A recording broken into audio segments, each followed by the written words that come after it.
आज के इस वीडियो में हम बात करेंगे रेलवे रिक्रूटमेंट बोर्ड में आरआरबी एनटीपीसी ग्रेजुएट लेवल का जो ऑनलाइन फॉर्म है उसकी लास्ट डेट अपडेट यहाँ पर जारी हो गई है। मतलब इसकी जो लास्ट डेट है वो आपकी यहाँ पर इशू हो गई है, जो कि है 20 अक्टूबर 2024। तो आपके पास जो समय है वो कम बचा है। अगर अभी तक आपने ग्रेजुएट लेवल के लिए आवेदन नहीं किया है तो आप आवेदन कर सकते हैं।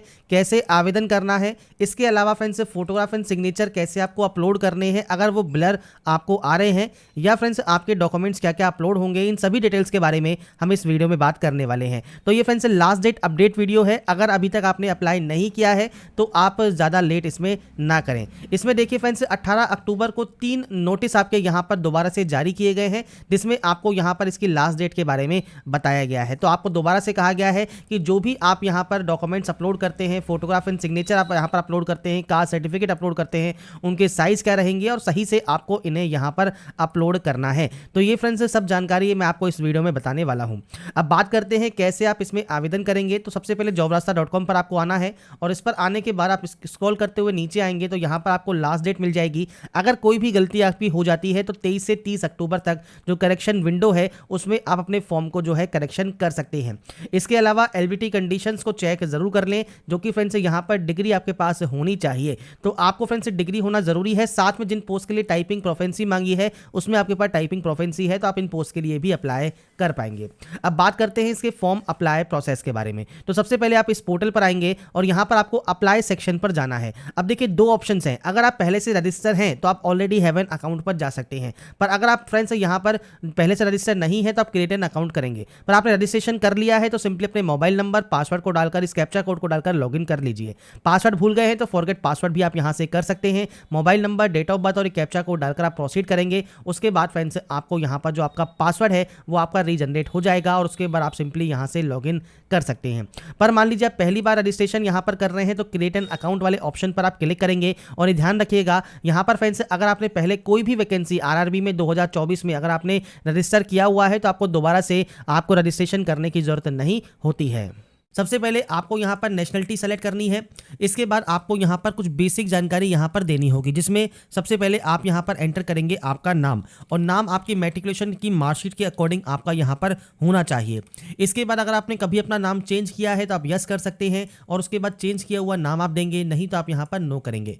आपका डेट ऑफ बर्थ क्या है तो आप इस कैलेंडर पर जाएंगे और उसके बाद फ्रेंड्स आपका जो भी डेट ऑफ बर्थ है, डेट, मंथ एंड ईयर, वो आपको देना है। और यहाँ पर फ्रेंड्स आपकी जो डेट ऑफ बर्थ है वो आपको फ्रेंड्स टाइप करनी है। टाइप करने के बाद आपको नीचे जेंडर सेलेक्ट करना है। जेंडर सेलेक्ट कीजिए। उसके बाद आपका जो फादर नेम है वो आपको यहाँ पर प्रोवाइड करना होगा। और इसके बाद फ्रेंड्स आपको इसके जो है फादर नेम को और उसके बाद आपकी मदर नेम को आपको यहाँ पर वेरीफाई भी करना होगा। तो ये बेसिक जानकारी है आपके फादर नेम की और आपके मदर नेम की, जो कि आपको यहाँ पर एंटर करना है। इसके बाद फ्रेंड्स आधार वेरिफिकेशन ऑप्शन है, तो अपने आधार कार्ड का नंबर आप यहाँ पर दीजिए और वेरीफाई यूजिंग आधार पर क्लिक कीजिए। इसके बाद फ्रेंड्स यहाँ पर देखिए कुछ इस तरह का इंटरफेस आएगा, जहाँ पर देखिए आपको आपकी जानकारी शो होगी। अगर आपका जो मैट्रिकुलेशन डिटेल्स है वो आपके आधार कार्ड से सेम है तो आप यहाँ पर टिक करेंगे, ये ऑटोमेटिक कॉपी हो जाएगा। आप यहाँ पर टिक करेंगे आई होल्डर पर और उसके बाद यहाँ से सिंपली वेरीफाई कर लेंगे। आधार वेरिफिकेशन करना ज़रूरी है। अगर आप अपना आधार वेरिफिकेशन नहीं करते हैं तो फ्रेंड्स आपको जो आपका जो फ्रेंड्स यहाँ पर ट्रेवलिंग का जो टिकट होगा और आपके जो बाद में फ्रेंड्स डॉक्यूमेंट वेरिफिकेशन के लिए जो आपके लेटर्स आएंगे वो आपको इन पर ही मिलेंगे। तो इसलिए डिजी को और अपने आधार वेरिफिकेशन को कंप्लीट जरूर कर लें। पर मान लीजिए आप फॉर्म को अभी अप्लाई कर रहे हैं और आधार आपके पास नहीं है या आधार में कोई भी दिक्कत है और आप उसे एडिट बाद में करवाते हैं तो आप यहां पर इसे क्रॉस कर सकते हैं और आप यहां पर आई डू नॉट हैव आधार पर क्लिक करेंगे। इसके बाद दोबारा से क्लिक करेंगे, आपके पास एक ऑप्शन आएगा। आप यहां पर कोई भी आईडी जैसे driving licence, passport, PAN card, voter ID, कोई भी एम्प्लॉयर आईडी, स्कूल, कॉलेज या यूनिवर्सिटी अगर आप अभी पढ़ रहे हैं तो उसकी आईडी आप सेलेक्ट कर सकते हैं। जैसे मान लीजिए आपने डीएल सेलेक्ट किया तो डीएल का नंबर क्या है, डीएल किसने इशू किया है। तो फ्रेंड्स जैसे आपका मान लीजिए पासपोर्ट है या वोटर आईडी है तो फ्रेंड्स अगर आपका इन पे नहीं है कोई भी आपका इशूर नेम तो आप वहां पर गवर्नमेंट ऑफ इंडिया दे सकते हैं। अगर आरटीओ ने जारी किया है ड्राइविंग लाइसेंस तो आप आरटीओ दे सकते हैं, कहाँ के आरटीओ ने जारी किया है, कहाँ से किस प्लेस से ये इशू हुआ है और डेट ऑफ इशू क्या है वो आपको देना होगा। इसके बाद आपको आपकी मेल आईडी और मोबाइल नंबर यहाँ पर एंटर करने हैं। इसके बाद फ्रेंड्स आपको जनरेट ईमेल ओटीपी और जनरेट मोबाइल ओटीपी करना है। आपके पास एक ओटीपी आएगी, वो ओटीपी आप यहाँ पर टाइप करेंगे। इसके बाद है पासवर्ड जनरेट। पासवर्ड कैसा होना चाहिए, इसके लिए फ्रेंड्स आपको यहाँ पर देखिए कुछ गाइडलाइन दी गई हैं, जैसे capital letter, small letter, special character और नंबर आपके उस पासवर्ड में होने चाहिए। मैं आपको सैंपल शो कर देता हूँ। तो आप देखिए कुछ इस तरह से पासवर्ड बनाएंगे, जहाँ पर आप कैपिटल लेटर भी यूज़ करेंगे, स्मॉल लेटर्स भी यूज़ करेंगे, आप यहाँ पर नंबर्स भी यूज़ करेंगे और आप अपना स्पेशल कैरेक्टर भी यहाँ पर यूज़ करेंगे। @ आप यूज़ कर सकते हैं। इस तरह से पासवर्ड बनाने के बाद आप इस कैप्चा कोड को फिल करेंगे, preview and create an account पर क्लिक करेंगे। मतलब यहाँ से अपने रजिस्ट्रेशन का प्रीव्यू करेंगे और उसके बाद अपने अकाउंट को क्रिएट कर लेंगे। अकाउंट क्रिएट करने से पहले जो भी डिटेल्स आपने यहाँ पर फिल की हैं उसका प्रीव्यू आप चेक जरूर कर लें। कोई भी गलती है अगर रजिस्ट्रेशन में, आप उसे एडिट कर लें। अगर आपको लगता है कोई भी गलती नहीं है तो ही अपने अकाउंट को आप यहाँ पर क्रिएट करेंगे। अकाउंट क्रिएट होने के बाद फ्रेंड्स यहाँ पर देखिए जो नेक्स्ट ऑप्शन है वो है sign in into your account का। तो देखिए आपका मोबाइल नंबर या मेल आईडी कोई भी एक जानकारी यहाँ फिल कीजिए और जो आपने अभी थोड़ी देर पहले पासवर्ड क्रिएट किया होगा वो पासवर्ड दीजिए, इस कैप्चा कोड को फिल कीजिए और उसके बाद आप यहाँ से लॉगिन कर लेंगे अप्लाई करने के लिए। लॉगिन करने के बाद फ्रेंड्स आपके सामने देखिए जो इंटरफेस ओपन होगा, यहाँ पर ऑनलाइन एप्लीकेशन में आपको यहाँ पर ऑप्शन मिलेगा CN05/2024 का, जो कि NTPC ग्रेजुएट पोस्ट के लिए है, जिसके लिए 14/9/2024 से ओपनिंग डेट है, क्लोजिंग डेट है 13 अक्टूबर 2024। अब आपको यहाँ पर RRB पर जाना है। आप इनमें से जिस भी RRB में अप्लाई करना चाहते हैं आप उस RRB को सेलेक्ट करेंगे, आई एम नॉट पर क्लिक करेंगे और उसके बाद नेक्स्ट स्टेप पर क्लिक कर देंगे। इसके बाद फ्रेंड्स यहाँ पर देखिए अब आपका जो ऑप्शन आएगा वो मैरिटल स्टेटस का होगा। तो मैरिटल स्टेटस आपको सेलेक्ट करना है, आपका रिलीजन आपको सेलेक्ट करना है, आपकी मदर टंग कौन सी है वो जानकारी आपको देनी होगी, चॉइस ऑफ लैंग्वेज, आप किस लैंग्वेज में अपने एग्जाम को चाहते हैं वो लैंग्वेज आपको सेलेक्ट करना है, और विजिबल कोई भी आइडेंटिफिकेशन मार्क जैसे कोई कट का निशान, कोई मोल, कोई बर्न का निशान है आपके चेहरे पर, हाथ पर, पैर पर, आप उसकी जानकारी दे सकते हैं, नहीं तो आप नो मार्क की एंट्री करेंगे। इसके बाद है आपका कास्ट सर्टिफिकेट। अब देखिए फ्रेंड्स आपकी जो भी कैटेगरी है, जनरल है, SC ST OBC EWS, आप सेलेक्ट कर सकते हैं। आपके कास्ट का नाम आपको देना है। अब यहाँ पर जो कास्ट कौन सी होती है तो फ्रेंड्स ये जैसे SC है, OBC है, ये फ्रेंड्स आपकी होती है कैटेगरी। इसके अंतर्गत जो भी फ्रेंड्स आपकी कास्ट है वो कास्ट आप यहाँ पर एंटर कर सकते हैं। अब यहाँ पर फ्रेंड्स सिर्फ मैं सैंपल के तौर पर लिख रहा हूँ, आपकी जो भी कास्ट आपकी जाति प्रमाण पत्र पर है वो आप देंगे। सर्टिफिकेट नंबर आपको देना है। इशुइंग अथॉरिटी कौन सी है तो देखिए यहाँ पर बहुत सारे आपको इशुइंग अथॉरिटी दी गई है। आपके सर्टिफिकेट पर चेक कीजिए, उस पर जो भी सील या मोहर लगी हुई है, जिन्होंने ये जारी किया है वो फ्रेंड्स आपको जानकारी प्रोवाइड करनी है, किसने ये जारी किया है वो आप यहाँ से सेलेक्ट कर सकते हैं। इसके बाद फ्रेंड्स यहाँ पर किस स्टेट से इशू हुआ है, डेट ऑफ इशू क्या है। अगर आपको ट्रेवलिंग पास नहीं चाहिए तो आप नो कर सकते हैं। उस कंडीशन में आपको यहाँ पर सर्टिफिकेट अपलोड करने की जरूरत नहीं है। अगर आप ओबीसी कैंडिडेट हैं और आप यहाँ पर ओबीसी देते हैं, आप यहाँ पर क्रीमी लेयर में अगर आते हैं तो आप यस करते हैं, तो यहाँ पर सर्टिफिकेट नंबर और इशूइंग अथॉरिटी और डेट ऑफ इशू देना है कि आप ओबीसी नॉन क्रीमी लेयर से बिलोंग करते हैं। अगर आप यहाँ पर क्रीमी लेयर में आते हैं तो फ्रेंड्स आप यहाँ पर आई अंडरस्टैंड पर क्लिक करेंगे और उस पर नो पर क्लिक कर देंगे कि आप यहाँ पर जो है नॉन क्रीमी लेयर में नहीं आते। अगर आप नॉन क्रीमी लेयर में नहीं आते हैं तो फ्रेंड्स आप जनरल में काउंट किए जाएंगे, पर आप यस करते हैं तो आपको यहाँ पर आपके सर्टिफिकेट्स की जानकारी देनी होगी। इसमें भी फ्रेंड्स आपको सर्टिफिकेट अपलोड करने की जरूरत नहीं है, पर आप SC या ST या कैंडिडेट हैं तो आपको यहाँ पर सर्टिफिकेट तभी अपलोड करना है अगर आप ट्रेवलिंग पास चाहते हैं तो। और यहाँ पर सर्टिफिकेट जो अपलोड होगा वो 500 KB से साइज कम होना चाहिए PDF फॉर्मेट में। मेनली 100 से 150 KB के बीच में आप यहाँ पर PDF फॉर्मेट में ही अपलोड कर सकते हैं। इसके बाद एड्रेस सेक्शन है, तो पूरा एड्रेस आपको देना है, कौन सा स्टेट है, कौन सा डिस्ट्रिक्ट है, आपका पूरा एड्रेस क्या है। मैंने सिर्फ डेमो या सैंपल के तौर पर एंटर किया है, आपको आपकी एक्चुअल जानकारी यहाँ पर देनी है। आपका विलेज या टाउन कौन सा है, पिन कोड क्या है, ये जानकारी देनी है। अगर आपका प्रेजेंट और परमानेंट एड्रेस सेम है तो आप सेम पर क्लिक कीजिए, अलग अलग है तो आप अलग अलग एंट्री करेंगे और उसके बाद सेव करके नेक्स्ट कर देंगे। इसके बाद friends next option category details का है। तो सबसे पहले अगर देखिए अगर एक्स सर्विस मैन है और यस करते हैं तो डिफेंस सर्विस आपकी कौन सी है, आर्मी है, नेवी है, एयरफोर्स है, वो आप सेलेक्ट करेंगे। किस रैंक पर आप थे, डेट ऑफ ज्वाइनिंग क्या था, अगर आप स्टिल वर्किंग है तो यस कीजिए, नहीं तो आप नो करेंगे। डेट ऑफ डिस्चार्ज आपको देना है, रीजन फॉर डिस्चार्ज देना है, डिस्चार्ज की सर्टिफिकेट के जो नंबर है उनकी जानकारी देनी है। अगर आपने री एम्प्लॉयमेंट लिया है as a ex serviceman तो आप यस कर सकते हैं और आपका जो करंट डिपार्टमेंट है वो जानकारी आप देंगे। नहीं लिया है कोई भी री एम्प्लॉयमेंट तो आप नो करेंगे। अगर आप PH कैंडिडेट हैं और आप यहाँ पर यस करते हैं तो आप यहाँ पर डिसेबिलिटी कैटेगरी, सब disability category, percentage of disability, nature of disability ये आप सेलेक्ट कर सकते हैं और आपका PH सर्टिफिकेट जानकारी आपको प्रोवाइड करनी है, नहीं तो आप यहाँ पर भी नो करेंगे। EBC कार्ड होल्डर अगर आप हैं, मतलब यहाँ पर आपकी फैमिली इनकम 50,000 या उससे कम है तो आप यहाँ पर इसे यस कर सकते हैं। आपको फीस में छूट चाहिए तो यस कीजिए और इसका सर्टिफिकेट नंबर, इशूइंग अथॉरिटी और डेट ऑफ इशू ये भी आपको प्रोवाइड करना होगा। अगर EBC कार्ड होल्डर नहीं है तो आप सिंपली नो कर सकते हैं। इसके बाद फ्रेंड्स यहाँ पर अगर आप एम्प्लॉई हैं इंडियन रेलवेज में तो आप यस कीजिए, नहीं है तो नो कीजिए। कोई फ्रेंड्स यहाँ पर करंट एम्प्लॉयमेंट है तो आप यहाँ पर यस या नो कर सकते हैं। इसके बाद है बैंक डिटेल फॉर रिफंड। ये क्या है तो फ्रेंड्स देखिए, जो पैसे आपके लगेंगे, जैसे जनरल ओबीसी के लिए 500 रुपये है, बाकी अदर के लिए जो है 250 रुपये है, तो 500 में से 400 रुपये रिफंड होंगे CBT 1 के बाद, और जिनके 250 रुपये लगेंगे उनके 250 रुपये रिफंड हो जाएंगे। तो जिस अकाउंट में आपको चाहिए उस अकाउंट की जानकारी आपको देनी है। उसमें आपको account holder name, account number, आपके अकाउंट को कंफर्म करना है, IFSC कोड देना है, और उसके बाद इसे कंफर्म करके आपका जो है बैंक का नाम और एड्रेस यहाँ पर आ जाएगा। अभी जानकारी कहाँ मिलती है तो ये बैंक की जो पासबुक है आपकी, उसके फर्स्ट पेज को आप देखिए। उस फर्स्ट पेज पर, बैंक की फर्स्ट पेज पर आपको आपका account holder name, account number और IFSC कोड सब मिल जाएगा, और वो एंटर करने के बाद आप इसे सेव एंड नेक्स्ट कर सकते हैं। इसके बाद फ्रेंड्स नेक्स्ट ऑप्शन जो आपका यहाँ पर ओपन होता है वो होता है क्वालिफिकेशन का। अब देखिए, सबसे पहले क्वालिफिकेशन में आपको यहाँ पर एंट्री करनी होगी 10th की, तो आप यहाँ पर जो है ऑप्शन को सेलेक्ट करेंगे। अब 10th में फ्रेंड्स आपने किस स्टेट से ये पास किया है वो आपको सेलेक्ट करना है, किस डिस्ट्रिक्ट से पास किया है, किस बोर्ड से पास किया है, डेट ऑफ रिजल्ट आपका क्या है वो आपको जानकारी देनी है, रोल नंबर देना है, और यहाँ पर अब आपको जो आपका 10th का सर्टिफिकेट है वो भी आपको यहाँ पर अपलोड करना होगा। तो इसके लिए फ्रेंड जो साइज़ रखा गया है वो सेम है, 500 KB से कम साइज़ होना चाहिए। PDF फॉर्मेट में आप ये अपलोड करेंगे। आपको फाइल को सेलेक्ट करना है, सेव पर क्लिक करना है, और उसके बाद आपको यहाँ पर फ्रेंड्स इसे अपडेट कर देना है। इसके बाद फ्रेंड्स यहाँ पर अब आपको क्वालिफिकेशन पर बैचलर डिग्री का ऑप्शन मिलेगा, आप इस पर क्लिक करेंगे। इसके बाद डिसिप्लिन में बैचलर डिग्री ही आपको सेलेक्ट करना है। सब स्ट्रीम आपको देनी है, मतलब जो आपने डिग्री की है वो आपने किस सब्जेक्ट में की है वो आप जानकारी यहाँ पर प्रोवाइड कर सकते हैं। और यहाँ पर फ्रेंड्स आपकी जो भी सब्जेक्ट है या फ्रेंड्स आपका डिसिप्लिन है उसकी जानकारी आप यहाँ पर प्रोवाइड करेंगे।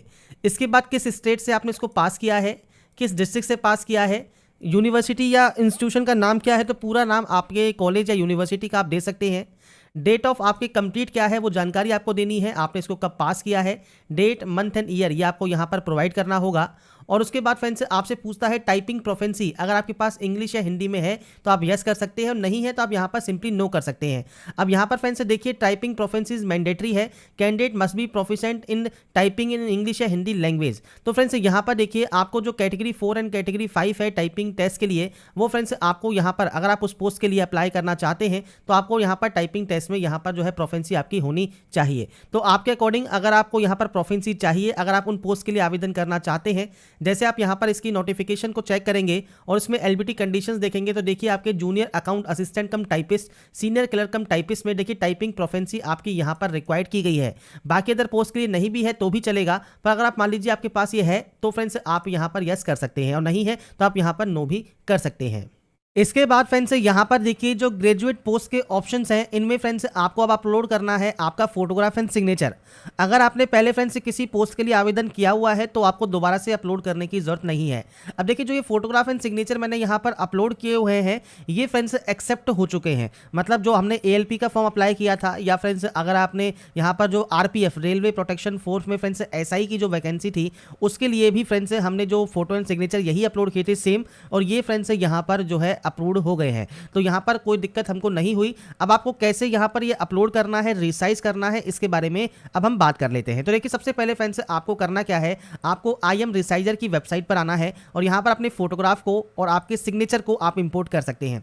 अब सबसे पहले देखिए, फोटोग्राफ की बात कर लेते हैं। तो फोटोग्राफ के लिए साइज है पिक्सल में 320/240, 320 जो है वो आपकी हाइट है। तो आपको करना क्या है, यहाँ पर फ्रेंड्स देखिए जो यूनिट है इसमें आप जाएंगे, पिक्सल सेलेक्ट करेंगे और विड्थ को फ्रेंड्स आप देंगे यहाँ पर 240 और हाइट देंगे 360, क्योंकि देखिए आपको यहाँ पर जो रिक्वायर्ड की गई है वो 320 और 240 दी गई है, तो आप 320 यहाँ पर इसे एंटर कर देंगे। जब ये एंटर आप कर देंगे, JPG फॉर्मेट रखें। JPG फॉर्मेट रखने के बाद फाइल साइज को आप यहाँ पर कर सकते हैं, मान लीजिए आप कर देते हैं यहाँ पर 60 KB, क्योंकि यहाँ पर जो साइज है वो फ्रेंड्स आपका 30 से 70 KB के बीच में जो है होना चाहिए। 60 KB करने के बाद फ्रेंड्स आप यहाँ पर इसे जो है चेंज कर सकते हैं, मतलब आपको यहाँ पर नेक्स्ट डाउनलोड का ऑप्शन मिलता है, आप नेक्स्ट डाउनलोड पर क्लिक करेंगे और उसके बाद आपकी देखिए जो फाइल है वो डाउनलोड हो जाएगी। फाइल जब आपकी डाउनलोड हो जाती है, आप आते हैं इस सेक्शन पर, ब्राउज पर क्लिक कीजिए और उसके बाद फ्रेंड्स आपकी देखिए जो फोटो है वो आपकी यहाँ पर आपको शो करेगी। आप यहाँ पर भी चाहें तो देखिए इसको इस तरह से यहाँ पर क्रॉप कर सकते हैं, और जब आप इसे यहाँ पर क्रॉप करना चाहें तो क्रॉप कर लेंगे। उसके बाद आप इस ऑप्शन को टिक करेंगे, आपका फ्रेंड्स यहाँ पर जो फोटो है वो अपलोड हो जाएगा। तो यहाँ पर फ्रेंड्स देखिए, जब हमारा फोटो यहाँ पर अपलोड हो जाता है, इसके बाद बारी आती है आपके सिग्नेचर की। सिग्नेचर के लिए भी फ्रेंड्स आपको देखिए यहाँ पर साइज दिया गया है, आपका है फ्रेंड्स 140 और 60। अब यहाँ पर फ्रेंड्स आपका जो हाइट है वो आपका रहेगा 60 का, और जो आपका हाइट जो विड्थ है वो रहेगी 140 की। और ये फ्रेंड्स आपकी जो यूनिट है ये है पिक्सल में। इसके बाद जेपीजी फॉर्मेट रखिए। इसके बाद साइज़ आप यहाँ पर रख दीजिए, इसका मान लीजिए 70 KB। और उसके बाद इसे भी आप नेक्स्ट डाउनलोड यहाँ से कर सकते हैं। तो यहाँ पर फ्रेंड्स ये डाउनलोड करने के बाद अब आपको फ्रेंड्स यहाँ पर देखिए, अब इसका जो साइज़ है वो आपको यहाँ पर बढ़ाना होगा, क्योंकि जब आप इसे डाउनलोड करते हैं तो ये 4 से 6 KB के बीच में जो है डाउनलोड होता है। अब यहाँ पर आपको इंक्रीज कैसे करना है साइज़, तो इसके लिए आपको फ्रेंड्स यहाँ पर जो PI7 इमेज टूल है आप इस वेबसाइट को ओपन कर लेंगे। सेलेक्ट इमेज पर आप क्लिक कीजिए और इसमें फ्रेंड्स आपका यहाँ पर देखिए जो साइज़ है, एक्चुअल साइज़ देखिए मैं आपको यहाँ शो करता हूँ, जैसे शो कर रहा है 5 KB विड्थ, आपको हाइट यहाँ पर दी गई है। रिक्वायर्ड साइज़ जो है वो फ्रेंड्स आपको कम से कम 30 KB से ज़्यादा रखना होगा। तो आप यहाँ पर जो साइज़ है मान लीजिए आप रख देते हैं 35 KB और उसके बाद आप इंक्रीज साइज़ पर क्लिक कर देंगे। ऐसे ही अगर मान लीजिए आपको सिग्नेचर का या के बाद जो फोटोग्राफ है उसका भी साइज़, पहले तो फ्रेंड्स ये साइज़ बिल्कुल सही है, फिर भी अगर आप यहाँ पर साइज़ को चेंज करना चाहें तो आप यहाँ पर इंक्रीज साइज़ कर सकते हैं, इसका भी साइज़ आपका इंक्रीज हो जाएगा। इसके बाद देखिए डाउनलोड का ऑप्शन है, डाउनलोड वाले ऑप्शन पर क्लिक कर दीजिए, आपकी फाइल यहाँ पर डाउनलोड हो जाएगी। ऐसे ही अगर आपका जो फोटोग्राफ है उसको भी आप यहाँ पर नए साइज में या बड़े हुए साइज में डाउनलोड करना चाहते हैं तो आप डाउनलोड कर सकते हैं। तो दो वेबसाइट्स हैं, पहला है PI7 जो कि फ्रेंड्स आपके साइज को बढ़ाने के काम आएगी, जो कि फोटो का जो KB है वो आप बढ़ा सकते हैं, और एक है IM रिसाइजर जिससे आप अपना पिक्सल चेंज कर सकते हैं ऑनलाइन, चाहे आप मोबाइल से फिल कर रहे हो या फ्रेंड्स आप कंप्यूटर से फिल कर रहे हो, आप इन वेबसाइट का यूज यहाँ पर कर सकते हैं। इसके बाद आप आएंगे इस पोर्टल पर और यहाँ पर आपको आपका फ्रेंड्स जो सिग्नेचर है वो यहाँ पर आपको इंपोर्ट कर लेना है ब्राउज पर क्लिक करने के बाद। और इसके बाद जब आपको आपका सिग्नेचर यहाँ पर शो होगा तो इसके बाद आप यहाँ पर टिक पर क्लिक करेंगे और इसके बाद नीचे आएंगे तो आपको देखिए आपका जो सिग्नेचर है यहाँ पर मिल जाएगा। अगर आपको यहाँ पर देखने में लग रहा है कि ये ब्लर है तो कोई दिक्कत नहीं होती, क्योंकि जब आप अपनी ओरिजिनल फाइल को देखेंगे तो वो ब्लर नहीं है। तो यहाँ पर फ्रेंड्स अगर आपको हल्का फुल्का भी ब्लर दिखता है तो कोई इशू इससे नहीं होगा, पर आपके जो साइन है वो उसका जो बैकग्राउंड है वो व्हाइट आपको यहाँ पर रखना होगा, क्योंकि व्हाइट पेपर पर ही आपको यहाँ पर ब्लैक पेन से सिग्नेचर करने होते हैं या ब्लू पेन से भी आप सिग्नेचर यहाँ पर कर सकते हैं। तो दो सिग्नेचर के ऑप्शंस आपको यहाँ पर मिलते हैं, पर ये व्हाइट पेपर पर होना चाहिए। इसके बाद फ्रेंड्स यहाँ पर आपको यहाँ पर जो सेव वाला ऑप्शन है वो आपको मिलता है और उसके बाद आप नेक्स्ट यहाँ पर कर सकते हैं। तो फोटोग्राफ एंड सिग्नेचर में ही ज़्यादातर लोगों को प्रॉब्लम यहाँ पर आ रही है, उस प्रॉब्लम के बारे में मैंने आपको यहाँ बता दिया है। फाइल का जो नाम है वो भी बिल्कुल आप यहाँ पर करेक्ट कर लें, इसके बाद ही आप यहाँ से सेव करें। जब आपकी प्रोफाइल फोटोग्राफ एंड सिग्नेचर यहाँ पर अपलोड हो जाएंगे इसके बाद आप नेक्स्ट स्टेप पर क्लिक करेंगे। इसके बाद फ्रेंड्स यहाँ पर आएगा सेलेक्ट आपके जो पोस्ट ऑप्शन है वो। तो इसके लिए फ्रेंड्स आप स्क्रॉल करते हुए नीचे आते हैं तो यहाँ पर देखिए एलिजिबल पोस्ट आपको मिलेंगी। अब एलिजिबल पोस्ट क्या है, तो जितनी भी आपने यहाँ पर जानकारी फिल की है जैसे पर्सनल डिटेल में, अदर डिटेल में, क्वालिफिकेशन में, डॉक्यूमेंट्स में, उसके अकॉर्डिंग आपको यहाँ ऑटोमेटिक ये ऑप्शन देखने को मिलेगा। अगर आपको यहाँ पर एरर आता है कि आप एलिजिबल नहीं है तो उसके लिए फ्रेंड्स आपका जो क्वालिफिकेशन सेक्शन है इसको आप कंप्लीट कर ले, या आपने उसको सेव नहीं किया होगा तो आपने अपनी जो क्वालिफिकेशन है वो ऐड नहीं की होगी, तो ये आप ऐड कर लें या सेव कर ले क्वालिफिकेशन सेक्शन पर जाकर, उसके बाद ही आपको ये एलिजिबल पोस्ट देखने को मिलेंगी। अब यहाँ पर देखिए जितनी भी पोस्ट है इनमें आप सबसे पहले किस पोस्ट के लिए आप यहाँ पर जो है प्रेफरेंस देना चाहते हैं, तो ये अब आपके ऊपर डिपेंड करता है आपको सबसे ज़्यादा कौन सी पोस्ट में आपको यहाँ पर सबसे पहले प्रेफरेंस चाहिए ज्वाइनिंग के लिए, तो वो आप अपने अकॉर्डिंग यहाँ पर जो है ऑप्शन को सेलेक्ट कर सकते हैं। अब इसमें फ्रेंड्स देखिए प्लस के साइन आपको यहाँ पर दिए गए हैं। आप मल्टीपल पोस्ट के लिए भी अगर आप आवेदन करना चाहते हैं तो आप मल्टीपल पोस्ट के लिए भी आवेदन यहाँ पर कर सकते हैं कुछ इस तरह से। तो ये फ्रेंड्स आपको यहाँ पर जानकारी प्रोवाइड करनी है, आप सिर्फ प्लस वाले साइन पर क्लिक करें, आपके देखिए ER SER आपके जितने भी मल्टीपल जोन्स होंगे वो सब आपको यहाँ पर देखने को मिलेंगे। आपको फ्रेंड्स यहाँ पर आपके अकॉर्डिंग प्रेफरेंस यहाँ पर देनी है, तो आप सभी पोस्ट के लिए भी प्रेफरेंस दे सकते हैं। Order of preference for eligible post, I am interested to apply, कि आप इन पोस्ट के लिए अप्लाई करने के लिए इंटरेस्टेड हैं, तो आप यहाँ पर इन पर क्लिक कर देंगे। नीचे आने पर आई हैव एक्सरसाइज पर क्लिक कीजिए। इसके बाद यहाँ पर फ्रेंड्स दो ऑप्शन हैं, इनको आपको टिक करना होगा। इसके बाद है प्लेस, प्लेस कौन सा जहाँ से आप इस फॉर्म को अप्लाई कर रहे हैं, तो फ्रेंड्स आप अपनी जगह का नाम आप यहाँ पर मेंशन करेंगे, आपका जो भी अभी इस समय जहाँ से भी आप फॉर्म को अप्लाई कर रहे हैं उस जगह का नाम आप दे दीजिए। इसके बाद इसको भी यहाँ से सेव कर दीजिए। सेव होने के बाद नेक्स्ट ऑप्शन आता है आपके प्रिंट या प्रीव्यू एप्लीकेशन का। तो यहाँ पर फ्रेंड्स प्रीव्यू चेक करने के लिए आपके सामने एक अलग से एक विंडो ओपन होगी। इसमें अगर आपको लगता है कोई गलती हो गई है किसी भी ऑप्शन में तो आप एडिट कर लें। अगर आपको लगता है कोई भी गलती नहीं है, आपने सभी डिटेल्स को रीचेक कर लिया है, तो आप इस ऑप्शन को टिक कर सकते हैं। अब देखिए फ्रेंड्स फॉर्म को सबमिट करने के बाद भी हो सकता है आपको लगे कि कोई गलती हो गई है, तो इसके लिए अलग से करेक्शन विंडो जो है वो ओपन होगी, मतलब फॉर्म आप करेक्शन कर पाएंगे। उसके बारे में हम बात करेंगे तब जब इसका करेक्शन का लिंक ओपन होगा। बाकी आप आई हैव रीचेक पर क्लिक करेंगे और उसके बाद यहाँ से जो है सबमिट इसे कर देंगे। तो यहाँ पर फ्रेंड्स आपसे देखिए सबमिट करने पर कहता है applicant will not be able to make any correction in the online application after submission. मतलब सबमिशन करने के बाद आप इसमें कोई भी एडिट नहीं कर पाएंगे अभी, पर जब करेक्शन विंडो ओपन होगी तभी आप इसमें करेक्शन कर पाएंगे। इसलिए अपनी जानकारी को एक बार चेक जरूर कर लें, सही से प्रिंट प्रीव्यू चेक कर लें। अगर आपको लगता है कोई गलती है तो ही आप यहाँ पर उसे एडिट कर लें, नहीं है कोई गलती तो आप इसे सबमिट यहाँ से कर देंगे। सबमिट होने के बाद फ्रेंड्स अब आपको यहाँ पर देखिए जो पेमेंट है, जो भी आपका पेमेंट लगता है वो आपको यहाँ पर शो होगा। अब आपको पे विद रेजर पे का ऑप्शन मिलता है, आप इस ऑप्शन पर क्लिक करेंगे। इसके बाद फ्रेंड्स मल्टीपल ऑप्शंस हैं, यहाँ पर देखिए आप नेट बैंकिंग यूज़ कर सकते हैं, आप यूजिंग कार्ड कर सकते हैं। तो आपके अकॉर्डिंग जो भी ऑप्शन यूज़ करना चाहें वो आप कर सकते हैं। अगर आप HDFC का यूज़ करते हैं तो, अगर आप इसका यूज़ नहीं करते हैं HDFC तो आप फ्रेंड्स किसी भी अदर कार्ड से या नेट बैंकिंग से अपने पेमेंट को कर सकते हैं, या आप UPI या QR कोड से भी आप यहाँ पर फ्रेंड्स पेमेंट कर पाएंगे। आपकी UPI ID या मोबाइल नंबर दीजिए, या फ्रेंड्स जो आपको QR कोड दिया गया है इस QR कोड को स्कैन करके भी फ्रेंड्स आप पेमेंट अपना कंप्लीट कर पाएंगे। तो आपके फ्रेंड्स PC या मोबाइल पर जो भी QR कोड आपको शो कर रहा है वो आपको स्कैन करना है और उसके बाद आपके पेमेंट को आपको कंप्लीट कर लेना है। तो यहाँ पर फ्रेंड्स जैसे ही आपका पेमेंट कंप्लीट होगा, पेमेंट सक्सेसफुल होगा, आपके सामने पेमेंट स्लिप आ जाएगी, जहाँ पर देखिए जो अमाउंट है वो आपका यहाँ पर आपको शो करेगा पेड, जो स्टेटस आप चेक कर पाएंगे। इसके बाद फ्रेंड्स आप इस प्रिंट वाले ऑप्शन पर क्लिक कर सकते हैं आपकी प्रिंट की रिसिप्ट को सेव करने के लिए। इसके बाद फ्रेंड्स यहाँ पर देखिए जो माई एप्लीकेशन सेक्शन है, यहाँ पर आपको पोस्ट नेम जो कि NTPC ग्रेजुएट पोस्ट है, इसमें देखिए पेमेंट स्टेटस आपका कंप्लीट है और इसमें फ्रेंड्स आपको व्यू एप्लीकेशन का ऑप्शन मिलता है। यहाँ से आप अपने एप्लीकेशन फॉर्म का जो प्रिंट आउट है वो सेव या डाउनलोड करके आप अपने पास रख सकते हैं। तो यहाँ पर फ्रेंड्स देखिए जो प्रोसेस है आपकी railway recruitment board RRB NTPC की, जो कि ग्रेजुएट लेवल की वैकेंसी है, इसका जो फॉर्म अप्लाई प्रोसेस है वो मैंने आपको यहाँ बता दिया है। तो यहाँ पर फ्रेंड्स मैंने कोशिश की है आपको स्टेप बाय स्टेप सारी जानकारी प्रोवाइड करने की। अब आपको हो सकता है कोई भी दिक्कत ना हो फॉर्म को अप्लाई करते समय। फोटोग्राफ एंड सिग्नेचर को भी रिसाइज करने का जो प्रोसीजर मैंने आपको बताया है उसको भी आप फॉलो सही से करें और उसके बाद ही फॉर्म को यहाँ पर आप सबमिट करेंगे। अब यहाँ पर देखिए फ्रेंड्स जो आपको नया अपडेट जो दिया गया है इसके अकॉर्डिंग आप यहाँ पर देखिए जो साइज है वो फोटोग्राफ का 30 से 70 KB ही है, जिसकी फ्रेंड्स जानकारी हमने पहले भी वीडियो में आपको प्रोवाइड की हुई है। इसके अलावा आपके फ्रेंड्स यहाँ पर जो भी डॉक्यूमेंट्स आपके अपलोड होंगे वो आपके होंगे फ्रेंड्स PDF फॉर्मेट में। अगर आप SC ST कैंडिडेट हैं तो वही आपको यहाँ पर अपलोड करना होता है, क्योंकि आपको फ्री ट्रेवलिंग पास अगर चाहिए तो आपको यहाँ पर फ्रेंड्स इसको गिवन साइज में आपको ये अपलोड करना होगा। इसके बाद फ्रेंड्स आपको यहाँ पर जितने भी स्पेसिफिकेशन दिए गए हैं, जो भी जानकारी दी गई है वो आपको यहाँ पर देखने को मिल जाती है। तो यहाँ पर फ्रेंड्स मैंने कोशिश की है आपको जानकारी प्रोवाइड करने की। 20 अक्टूबर 2024 लास्ट डेट है। इस डेट से पहले ही आप इस फॉर्म को फिल कर लें, इस डेट से पहले ही फॉर्म में आवेदन आप कर लें, तो ही आपको फ्रेंड्स यहाँ पर बेनिफिट मिलेगा। क्योंकि फ्रेंड्स ये वैकेंसी जो है वो NTPC ग्रेजुएट लेवल की है और यहाँ पर हमने ग्रेजुएट लेवल का ही फॉर्म अप्लाई करके आपको शो किया है, क्योंकि जो 10+2 या इंटर लेवल की वैकेंसी है उसके लिए अभी लास्ट डेट में समय है। तो फ्रेंड्स यहाँ पर अगर आप 10+2 के लिए आवेदन करना चाहते हैं तो आप आराम से कर सकते हैं, अभी 1 हफ्ते से ज़्यादा समय पड़ा है। पर अगर आप ग्रेजुएट लेवल के लिए आवेदन कर रहे हैं तो इसके लिए आपके पास लास्ट डेट है, क्योंकि फ्रेंड्स 20 अक्टूबर तक आपका फॉर्म यहाँ पर जो है कंप्लीट हो जाएगा। तो अप्लाई करने के लिए जो भी जानकारी मैंने आपको प्रोवाइड की है ये आप jobrasa.com पर जाकर भी चेकआउट कर सकते हैं।